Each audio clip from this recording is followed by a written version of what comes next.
चलिए स्टूडेंट्स, अब इस सेट के क्वेश्चन नंबर 66 पर आते हैं, जो कि आपका एक क्लोज टेस्ट है। ठीक है। सेट शुरू करने से पहले आप लेक्चर को पॉज करो और पैसेज की एक स्क्रीनशॉट लो और मुझसे पहले अटेम्प्ट करो इसे, और फिर उसके बाद वीडियो रिज्यूम करके फिर इसके बाद इसके सॉल्यूशंस देखो। ठीक है, ये रहा तुम्हारा पैसेज, स्क्रीनशॉट लो जल्दी से। और अब इसके बाद मैं तुम्हें दिखाता हूँ ऑप्शंस, इनके स्क्रीनशॉट लो। ये रहे आपके ऑप्शंस, एंड इसके बाद ये लास्ट तक ऑप्शंस। ठीक है, इसका स्क्रीनशॉट ले लो जल्दी से। और अब आ जाओ हिंदी पर। मेरे हिंदी बताने से पहले, मेरे सॉल्यूशन बताने से पहले अपने आप पैसेज एक बार अटेम्प्ट कर लो, ताकि तुम्हें पता लगे कि तुम्हारी स्किल्स कहाँ पर हैं, कितना तुम पानी में हो, कितना तुम स्किल्ड हो। ठीक है, ये चीज़ तुम्हें पता लग जानी चाहिए।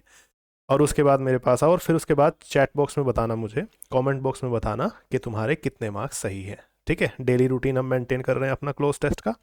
तो चलो स्टार्ट करते हैं अब हिंदी मीनिंग। ठीक है, मेरे हिंदी मीनिंग बताने से पहले वीडियो पॉज करके अपना पूरे पैसेज के आंसर्स लगाने की कोशिश करो, अपने रजिस्टर में नोट डाउन करो, और फिर बताना कितने आंसर सही आए। ठीक है, अब ध्यान से देखो। My parents, my parents to Canada, मेरे पेरेंट्स कनाडा की तरफ आए। टू का मतलब किसी दिशा में जाना, दैट मीन्स कनाडा की तरफ आए। इन 1990, 1990 में। इन ऑर्डर टू, ध्यान रखना, इन ऑर्डर टू एक फिक्स फ्रेज है जिसका मतलब होता है किसी उद्देश्य से। मेरे माता पिता कनाडा आए 1990 में। किस उद्देश्य से? टू एस्केप, बचने के उद्देश्य से। किससे? चाइनीज़ गवर्नमेंट की किसी चीज़ से। अब चाइनीज़ गवर्नमेंट को आप जानते हो ज़्यादातर तानाशाह वगैरह कहा जाता है, तो इससे रिलेटेड वर्ड हम यहाँ पर डालेंगे। तो सबसे पहले हम 66 को छोड़ करके 67 फिल कर रहे हैं, तो देखते हैं। हमारे पास एक फ्लुएंसी है तानाशाही की, तो किससे बचने के लिए? चाइनीज़ गवर्नमेंट की तानाशाही से बचने के लिए मेरे पेरेंट्स 1990 में कनाडा आ गए।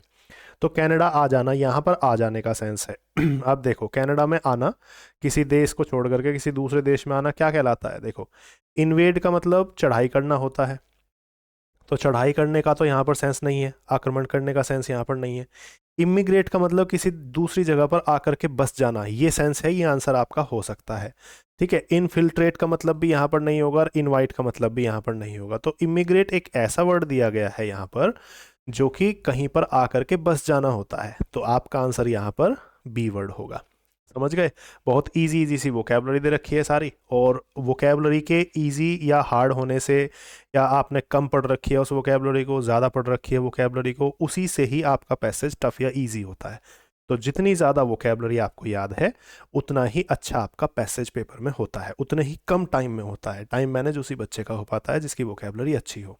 ठीक है, अब देखो नेक्स्ट क्वेश्चन की तरफ मूव करते हैं। क्वेश्चन नंबर 67 में हमने क्या कहा था कि चाइनीज़ गवर्नमेंट की तानाशाही से बचने के लिए वो कनाडा आ गए थे। तो तानाशाही क्या होती है? डेमोक्रेसी तो लोकतंत्र होता है जहाँ पर लोगों का शासन हो, ये तो नहीं आएगा। रिपब्लिक नहीं आएगा। और मोनार्की एक तंत्र होता है, ये भी नहीं आएगा। और टायरानी, टायरानी एक पर्टिकुलर वर्ड है, डिक्टेटरशिप जिसे हम कहते हैं, टायरानी जिसे हम कहते हैं। टायरेंट जो होता है तानाशाह होता है।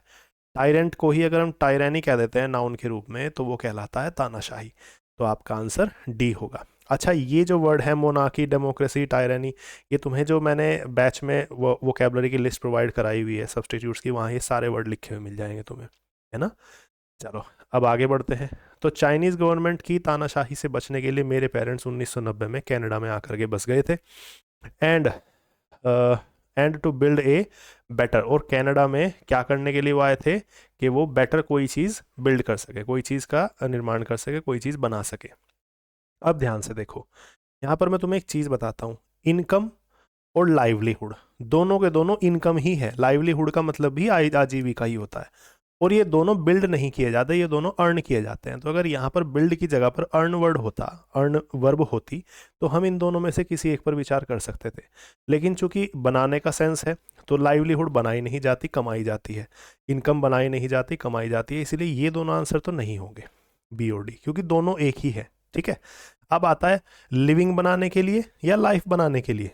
तो आप सीधा सा कहोगे सर लाइफ बनाने के लिए तो बेटर है, हम इसी चीज़ को आंसर चुन लेते हैं अपना। ठीक है, अब देखो आगे बढ़ते हैं। नेक्स्ट सेंटेंस क्या कहता है? After listening, after listening to their stories, उनकी स्टोरीज को सुनने के बाद, किस किस चीज़ की स्टोरीज, एक तो इस चीज़ की जो ब्लैंक है यहाँ पर, और एक फ्रस्ट्रेशंस की। फ्रस्ट्रेशंस का मतलब वो वहाँ पर परेशान रहते थे किसी चीज़ को लेकर के, तो परेशानी से रिलेटेड वर्ड ही यहाँ पर आएगा, क्योंकि उनकी इस परेशानियों की स्टोरी को सुन करके का सेंस है। आई रियलाइज्ड, मैंने महसूस किया या मुझे एहसास हुआ कि कितना ऐसा हूँ मैं, मतलब कितना भाग्यशाली का सेंस आ रहा है थोड़ा सा, कि कितना भाग्यशाली हूँ मैं। I was to be living in the country, कि मुझे अब ऐसी कंट्री में रहना था जिसे अब मैं घर कह पा रहा हूँ। मतलब अब वो कहाँ रह रहा था, कनाडा में, तो उसमें रहने पर वो कितना भाग्यशाली था। कैसे उसे महसूस हो रहा है कि वो भाग्यशाली था? उसे ऐसे महसूस हो रहा है कि उसके पेरेंट्स उसे वहाँ की चाइनीज़ गवर्नमेंट की तानाशाही की कहानियाँ और ख़राब स्टोरीज़ की, ख़राब समय की कहानियाँ सुनाया करते थे। ठीक है, तो ये चीज़ है। तो अब हमें क्या करना है, तो सबसे पहले हमें 69 फिल करना है। तो उनकी फ्रस्ट्रेशन से रिलेटेड, मतलब ख़राब चीज़ों से रिलेटेड कोई वर्ड डालना है हमें यहाँ पर 69 में। तो देखते हैं 69 में क्या वर्ड आ सकता है। हार्डशिप्स मतलब मुश्किलें, हार्डशिप्स मतलब मुश्किलें होती हैं। ठीक है, ट्रैवल का मतलब यात्रा, डाउट का मतलब संदेह, डिस्टेंस का मतलब दूरी। तो आप कहोगे कि सर हाँ, परेशानी से रिलेटेड, फ्रस्ट्रेशन से रिलेटेड वर्ड तो मुश्किल ही है, तो हार्डशिप लगा दो बेफिक्र होकर के, यही आंसर होगा। जितनी बढ़िया हिंदी, जितना अच्छा हिंदी सेंस, उतना बढ़िया क्लोज टेस्ट, ये बात याद रखना हमेशा। ठीक है, तो उनकी हार्डशिप्स की और उनकी फ्रस्ट्रेशंस की कहानियां सुन करके मुझे महसूस हुआ, आई रियलाइज्ड, कि मैं कितना भाग्यशाली हूँ। ठीक है, तो आई रियलाइज्ड हाउ के बाद में मुझे क्या फिल करना है 70 में, बताओ कि मैं कितना भाग्यशाली हूँ। भाग्यशाली किससे अर्थ आएगा? फोरवार्न से, पहले से चेतावनी देना, नहीं। फॉरगिव से, माफ़ करना, नहीं। फॉर्चुनेट से, बिल्कुल हो सकता है। और फॉरगॉटन, भूल जाना, नहीं, ये भी नहीं आएगा। ठीक है, तो आंसर होगा तीसरा, फॉर्चुनेट, कि मैं कितना भाग्यशाली हूँ कि मैं अब ऐसी कंट्री में रह रहा हूँ जिसे मैं अब अपना घर कहता हूँ। दैट मीन्स कनाडा में रह रहा हूँ, उसे मैं अपना घर कह रहा हूँ, तो मैं उसे भाग्यशाली बता रहा हूँ, क्योंकि पिछली कंट्री में मेरे साथ मुश्किलें होती थी, मेरे पेरेंट्स के साथ मुश्किलें हो रही थी। ठीक है, तो यहाँ पर 77 में 71 में क्या कह रहा हूँ, मैं एक ऐसी कंट्री में रह रहा हूँ जिसे मैं अपना घर बता सकता हूँ। तो घर का सेंस यहाँ पर है 71 में, देखो घर हम होम कह सकते हैं यहाँ पर, है ना। हाउस भी आता है, लेकिन हाउस एक फ्रेज के रूप में आता है, डायरेक्टली हमें अगर लगाना हो तो हम होम लगाया करते हैं। रेसिडेंस का मतलब आपका क्या होता है, पता होता है। रेसिडेंस का मतलब आपका एड्रेस होता है।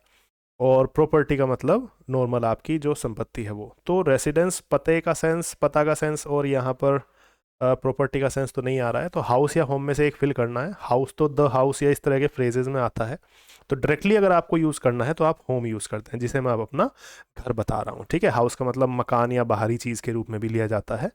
ठीक, आप जिसे अपना घर कह रहे हैं, जिसके साथ भाव जोड़ते हैं, उसे होम बोलते हैं। ठीक, नाउ आई कॉल होम, जिसे मैं अपना घर कह सकता हूँ, जहाँ पर मैं आज रह रहा हूँ, उसी चीज़ की वजह से मैं भाग्यशाली हूँ। वैन द डे केम, जब वो दिन आया, टू माई होमलैंड, मेरी होमलैंड की तरफ। देखो टू का मतलब किसी दिशा की तरफ आगे बढ़ना, ये मैंने तुम्हें प्रीपोजिशंस के चैप्टर में बताया हुआ है। टू और टूवर्ड्स एक जैसा सेंस देते हैं। तो जब वो दिन आया कि मैं अपने होमलैंड की तरफ, होमलैंड क्या है, पिछला देश जहाँ पर मैं पहले रहता था या मेरे पेरेंट्स पहले रहते थे, जब मैं वहाँ पर जाने का मेरा दिन आया, तो वहाँ पर जाने का सेंस आ रहा है, तो जाने के सेंस में क्या लगाओगे ये देखना है हमें। आई फेल्ट अनसर्टेन, तो जब मेरे होमलैंड वापस जाने का सेंस आया या दिन आया, तो मुझे अनसर्टेन सा महसूस हुआ। अनसर्टेन कैसा होता है, अनिश्चित या बेचैनी सा टाइप सा महसूस हुआ। और यहाँ पर भी बेचैनी से रिलेटेड कोई वर्ड आएगा तो मुझे अनिश्चित सा, बेचैन सा फील हुआ, इस तरह के वर्ड आएंगे यहाँ पे। ठीक है, तो देखो क्या करेंगे। तो सबसे पहले जब मेरी होमलैंड पर, दैट मीन्स चाइना में वापस जाने का जब समय वापस आया, तो मैं वहाँ पर वापस जाने वाला था। तो 72 में देखो वापस जाने के लिए क्या लगाओगे। तो जब दिन आया मेरे होमलैंड को वापस जाने का, रिवाइज नहीं आएगा, रिटर्न वापस जाना होता है, वापस लौटना। रिवर्स नहीं आएगा, रीविजिट नहीं आएगा, क्योंकि आप घूमने नहीं जा रहे हैं। ठीक है, तो आप क्या करेंगे, यहाँ पर रिटर्न लगाएंगे। बहुत बेसिक सा अर्थ है कि वापस जाने के लिए रिटर्न आता है। ठीक है, अब तो जब वो दिन आया कि मुझे अपनी होमलैंड वापस जाना था, तो मुझे अजीब सा फील हुआ। अनसर्टेन से रिलेटेड ही मुझे यहाँ पर वर्ड डालना है 73 में। तो मुझे अजीब सा, परेशानी सा, बेचैनी सी ऐसा फील हुआ। तो बताओ, स्टेबल, स्थिर फील हुआ, नहीं, बेचैन हो रहा था मैं। नर्वस, हाँ नर्वस हो सकता है। फ्यूरियस, भयानक, भयंकर, नहीं ऐसा भी नहीं है। काम, शांत, ऐसा भी नहीं है। तो नर्वस बहुत बेसिक सा यहाँ पर आंसर है। तो मुझे नर्वस फील हुआ बहुत ज़्यादा। मुझे और क्या वर्ड दिया था यहाँ पर इन्होंने, यहाँ पर दिया था अनसर्टेन। मुझे बहुत अनिश्चित सा, बहुत ही अजीब सा, अनसर्टेन से आप स्ट्रेंज का सेंस ले सकते हैं। मुझे बहुत ही अजीब सा, मुझे बहुत ही नर्वस सा फील हुआ क्योंकि मैंने कहानियाँ गलत सुन रखी थी वहाँ के बारे में। अब मुझे जाना भी था वहाँ पर, है ना। आगे देखते हैं। देयर वर मैनी, बहुत सारी, देयर का यहाँ पर कोई मीनिंग नहीं है, डमी सब्जेक्ट है। बहुत सारी कुछ चीज़ें थी रेसिंग थ्रू, जो दौड़ मार रही थी कहाँ पर, मेरे किसी चीज़ में। तो मेरे माइंड में का सेंस आ रहा है बहुत सी ऐसी चीज़ें थी जो मेरे माइंड में आ रही थी, ठीक है, मेरे माइंड में दौड़ रही थी, कुछ इस तरह का सेंस है सेंटेंस में। तो सबसे पहले तो देखो बहुत सी चीज़ें का सेंस आ रहा है, कुछ मिलता जुलता लगाओ यहाँ पर 74 में, कि बहुत सी चीज़ें ऐसी थी जो मेरे माइंड में आ रही थी। तो 74 में बहुत सी चीज़ें, कंसर्न का मतलब चिंताएं या बातें, ये आंसर हो सकता है। कन्वर्ट का यहाँ पर कोई चीज़ सेंस नहीं है, बदलने का सेंस नहीं है यहाँ पर। कंडीशन का मतलब स्थिति होता है, ये भी सेंस नहीं आ रहा है। कनेक्शन का मतलब किसी चीज़ से जोड़ना, ये भी नहीं आ रहा है। तो आंसर है कंसर्न। बहुत सी चीज़ें, बहुत सी बातें, बहुत सी चिंताएं मेरे मन में दौड़ रही थी। अब रेसिंग थ्रू माई, माई के बाद मुझे क्या लगाना है, कहाँ पर दौड़ रही थी, मेरे आइडियाज़ में दौड़ रही थी या मेरे माइंड में दौड़ रही थी। माइंड में का सेंस आ रहा है, मेरे थॉट्स में दौड़ रही थी, मेरी फीलिंग्स में दौड़ रही थी। आइडिया, थॉट्स और फीलिंग्स सिमिलर अर्थ देते हैं, इसलिए ये तो नहीं आएंगे। तो बहुत सी चीज़ें मेरे माइंड में दौड़ रही थी, ये आपका आंसर होगा। जिसकी वजह से मुझे क्या हो रहा था, बहुत सी चिंताएं महसूस हो रही थी, बहुत सी बातें, बहुत सी चीज़ें ऐसी थी जो मेरे माइंड में दौड़ रही थी और मुझे चिंता महसूस हो रही थी। क्योंकि कहानी आपके पेरेंट्स ने कैसी सुनाई है आपको कि वहाँ पर हमें बहुत सारी मुश्किलें होती थी, इसीलिए हम यहाँ पर कनाडा में आकर के बस गए। अब वापस आपको वहीं जाना है, अब आपने लाइफ तो अच्छी बना ली, अब आपने पैसा भी कमा लिया, अब आपको वापस अपने होमलैंड में जाना है। तो वहाँ पर जाते हुए आपके मन में तो चिंता हो ही जाएगी क्योंकि आपके पेरेंट्स ने वहाँ पर मुश्किलें झेली थी, है ना। कंडीशन कुछ भी हो, एक नॉर्मल कहानी बताई गई है, ठीक है। तो इसी के साथ ये वाला पैसेज भी फिनिश होता है। अब नेक्स्ट पैसेज की ओर मूव करते हैं, ठीक है। डेली रूटीन हम मेंटेन करेंगे, तुम भी डेली रेगुलर पढ़ो, और पेपर जब तक आपका आएगा तब तक अगर आपके पास 4 to 5 मंथ्स भी है ना, और आप डेली एक क्लोज टेस्ट या एक कॉम्प्रिहेंशन टेस्ट या एक न्यूज़पेपर आर्टिकल पढ़ रहे हैं, तो आप आराम से इस चीज़ को कर पाएंगे पेपर में, ठीक है। आदत होनी चाहिए बस एक चीज़ की। चलिए कल मिलते हैं।